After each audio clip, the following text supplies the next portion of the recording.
Sanbonani. Welcome everyone to the Spreading the Word podcast series, where we chat to wonderful authors and illustrators of books for young minds.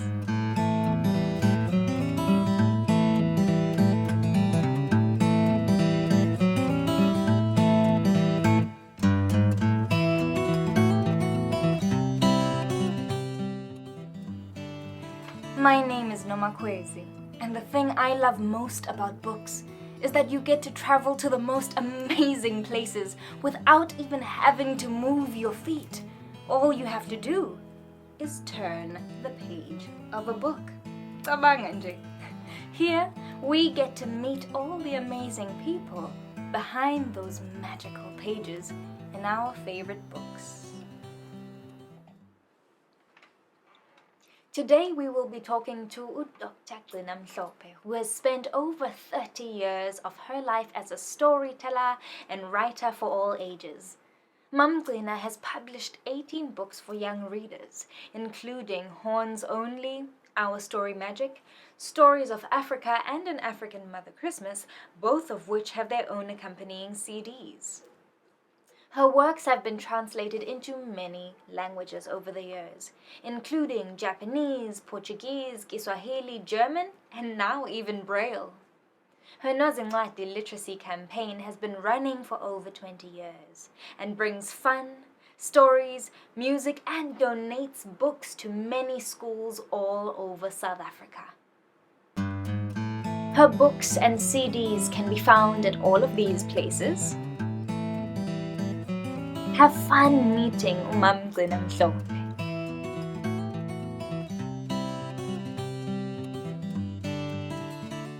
Sawubona Mam Gcina. Welcome to today's podcast discussion. Thank you so much for joining us and spending some time with us, chatting about all your beautiful work and the stories that you tell to us. Siyabonga kakhulu ukuba nawe namhlanje. Sawubona. I'm grateful as well to be a part of this wonderful platform, talking about one of my favorite subjects in the world, writing for little people, the VIPs. Yay, the VIPs indeed. I'd like to begin by asking perhaps what might have been the beginning, but may not have been. Your first book that you went back to again and again and again, what was that? And if not a book, then which story was it that stood out to you? What sparked the love for words, the love for reading, the joy of reading? I think the beginning was the storytelling from my grandmother. Definitely that's the beginning. That's what made me fall in love with words. And knowing that words had such power, it could take me and transport me to so many places. Even though I was sitting in one place, she was sitting on her green chair telling me a story. And whether she was working in the garden, I came up with another one of my many, many questions, and she answered it with a story. I just remember that the words were part and parcel of our lives. And when I finally went to school, I remember looking at my teacher and being amazed by how much she knew. What a fabulous woman she was, my teacher. And then another thing that I think about when I think of those early years was reading a book called Izindaba zikaPhoshozwayo, written by Violet Dube. I'm saddened today when I think nobody talks about Violet Dube, nobody talks about Izindaba zikaPhoshozwayo. It's probably sitting somewhere in the archives of some publishing house. I don't know which publishing house brought out that book, but it was amazing. We read it, and then I remember walking back home towards the bridge and going home and hearing uPhoshozwayo, Ukangile, very, very naughty boy, Phoshozwayo, and all the things, the adventures that he had. I was really, really taken by this character and the name Phoshozwayo, which is such a catchy name, you know. And the things that he could do, the adventures, the magic and the miracles. And I think that was the first book I wanted to go back to again and again, whether the teacher said we must read it or not. I had to read it again. Yeah, well, we all have those books that we have to go back to again and again. And growing up in your home, you know all of those books that I had to open again and again. But coming back to the idea of not having that much access to books, maybe books were not readily available. did you feel like there was that absence of stories? Did you, or at least in the written word, do you miss the stories? What books did you wish had been written? I don't think I imagined that there were books missing in my life, because my world was peopled by stories. So whether there were stories that were written or spoken, it didn't matter. My life, my world was peopled with stories, with characters, with adventures, with places below the ocean, above the clouds, inside baobab trees, all over the place. So I didn't feel a need.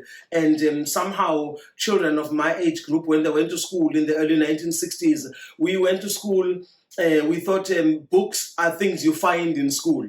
That's where the written word was. We didn't even know there was such a thing as a library. We did not miss it because we didn't know there was such a thing. And I remember feeling so good that I was able to read and write, and then reading books and thinking what one can find in books, such treasures, what an amazing thing this is. So I didn't feel that there was a need. But when I remember Mam Gcina, I remember Nozincwadi, I remember different books that we read over the years. I think those books were partnering with the oral tradition. They did not take over, they did not replace anything. So they were partnering. And that's what I try to do in the life I'm living today. I write books in different languages, but I never will stop telling stories, because the oral tradition is the magic of my people, is the magic of any nationality for that matter. All over the world, people have been telling stories from the beginning of time. And so I want the written word to go hand in hand with the spoken word. Together, they belong together. Together, they can inspire and make people want to question things, make people want to create new stories. And if there is a story that I feel has never been written, I don't know if there's a story that has never been written, but I think we need to have more stories that are about conversations between mothers and daughters, mothers and their sons, with fathers, especially when they talk about certain traditional ceremonies, especially when they talk about what they say. It is our culture, like my mother's favorite word. And when I asked too many questions and she'd had enough of me, then lisiko. It is tradition. That was the end. Stop. No more questions after that. And I think of if I wrote a book called Nozincwadi Literacy, the number of questions that will be answered by that one word is siko. It is tradition. So there are many, many cultures that have got all these traditions. This is how it's done. And I also think it would be a beautiful film when you think of different children from different backgrounds, whether they are speaking Sesotho, speaking Tshivenda, speaking isiXhosa, speaking Afrikaans or English, and when they ask questions, are we there yet? Because we are very impatient little people when we're very young, and also wanting to know, but why can't I eat that? And why can't I go there? Why is it only for boys and not for girls? Why all of those things? And I think there's still many, many more books to be written. There are many, many more songs to be composed and many films to be made. I love children's films as well. I think we must make films for the children of our country, which is why I think many teachers always ask me, Mam Gcina, we like Zoleka, but when is it going to be a movie? When do you think of Sawubona Zoleka? The number of teachers who often ask me, when is it going to be a movie? Fascinating. Surely there's a need. Definitely there's a need. Of course there's a need.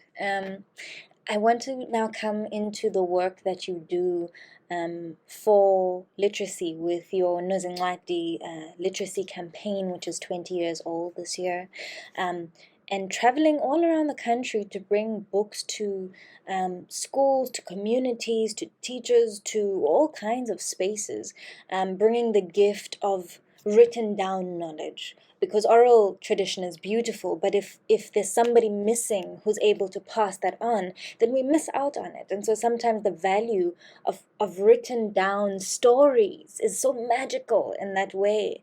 Because we get to read it whether or not the person is there themselves.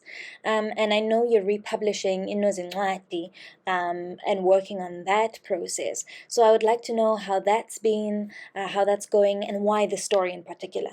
That's a very, very important question to be asked and talked about again and again. But my answer to that it would be, why do I feel the need to gift people with the gift of words? The gift of the written word. Also, it doesn't have to be my book that is written. When I see someone else's book and I love it, I want other people to have it. I want other people to read it. That's why I make it my business that here at Gcina Mhlophe, when we've got events, we can highlight other people's books. We can do official launches of other people's books, because the books are coming out all the time and people are writing amazing things, whether they are writing for adults or writing for children. I want as many good books to be made accessible to young people as much as we can. I also know for a fact that language is an issue. Storytellers are language lovers, but also a person who's very patriotic like me, who cares about her country and her culture, also cares about language. Our mother tongues are part and parcel. It's almost like your second skin, your mother tongue. And when we can share the beauty, the magic of our languages draw pictures. It's like there's a hidden code of illustrations underneath certain words. And so we need to share all of those. That's one of the reasons why I want our literacy campaign, Nozincwadi, Mother of Books, to continue. I never thought it would make it to 20 years later, but here we are. We've celebrated last year, 2021, the 20th anniversary of Nozincwadi, Mother of Books. And when I discovered that our publishing house had stopped printing it, I was quite messed up. I was very angry. And I thought it was quite disrespectful as well. They could have had a conversation with me. Be that as it may, now we are on the journey with a new publishing house. We're going to be republishing Nozincwadi, Mother of Books, as well as making sure that it's got new illustrations. So we're on the journey as well with new illustrations and new format. And I think it can only get better. The story of Nozincwadi was written in honor of my great-grandmother, Nozincwadi, Mam Gcina. And I think we continue honoring sometimes the heroes that are in our own biological family. I'm all for heroes and sheroes from around the world, but also we should see people who are in our own biological family. And Nozincwadi, Mother of Books, keeps on speaking to having that heritage in my own family. And Nozincwadi, Mother of Books, I was fascinated to find out that my heroine, Mama Nokukhanya Lutuli, her mother was called Nozincwadi. Can you imagine? She also couldn't read or write, by the way, just like my great-grandmother.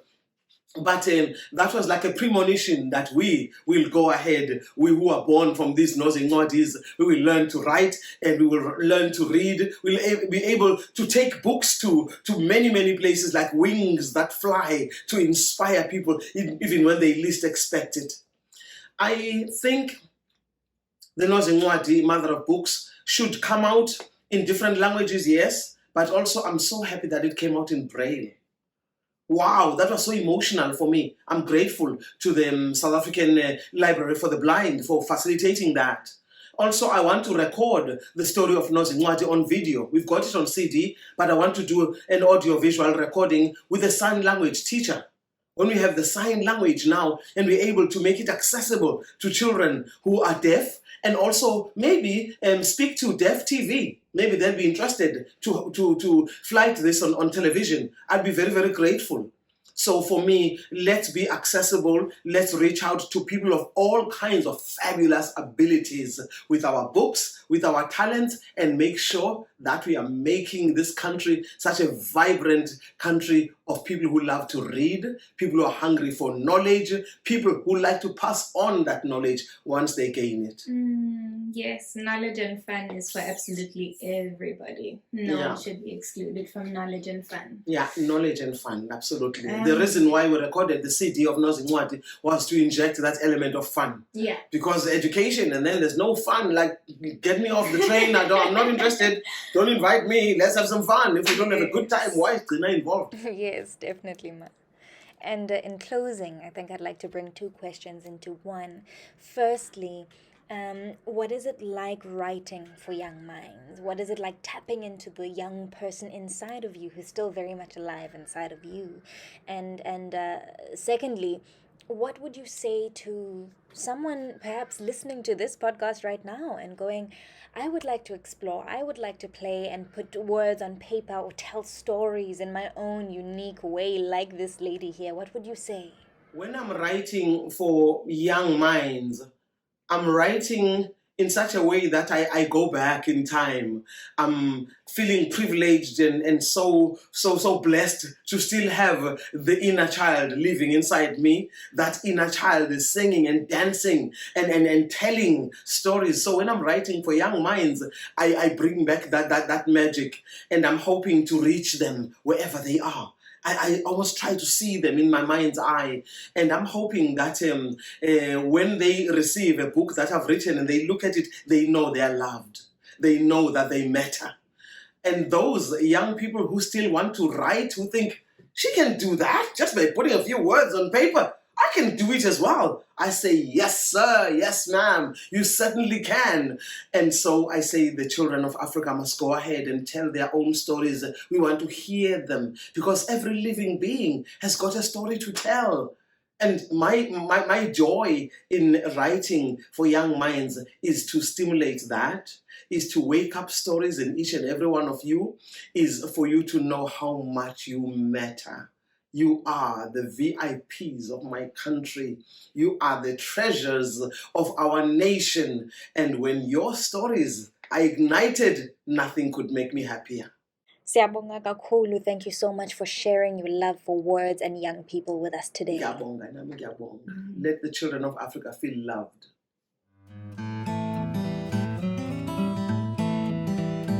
I hope you enjoyed that interview about books and reading and children. It's the most important thing to be interviewed about. And I would just like to add my ending to this series of podcasts. It's very hard for me to contemplate a world without books. Impossible, really, but books are so much part of life and so much part of learning and so much part of the day and such fun that I couldn't do without them, for one. But far too many children have to. They live in a world of television where books are served up as work, where they read them to pass a test, and there are 10 questions to endure before they move on and forget the book entirely. We need to change that. Thankfully, there are many individuals and organizations working to do just that. And I would like to say thank you to the Franschhoek Literary Festival for their outreach program in reading in schools in Franschhoek Valley, which they've been doing for 9 years now, and the publishers and the sponsors who've made the Franschhoek Festival and also the children's part of it, Franschhoek Reading, happen, and to the writers and illustrators who put so much effort into creating books that they hope will interest and affect children and make them able to understand a better part of their world. It's beyond important, it's critical that our children read, and we can't stop trying to make that happen. We have to bring books to children and children to books. Thank you, all of you. We at the Franschhoek Literary Festival hope you enjoyed that interview. Remember, you can get the books at all of these places. And don't forget to go ahead and check out some of the other interviews with some really awesome authors and illustrators. Maybe one of these days I'll be chatting to some of you. So all the best as you go make magic with a pen, some colors, and a page. Have fun.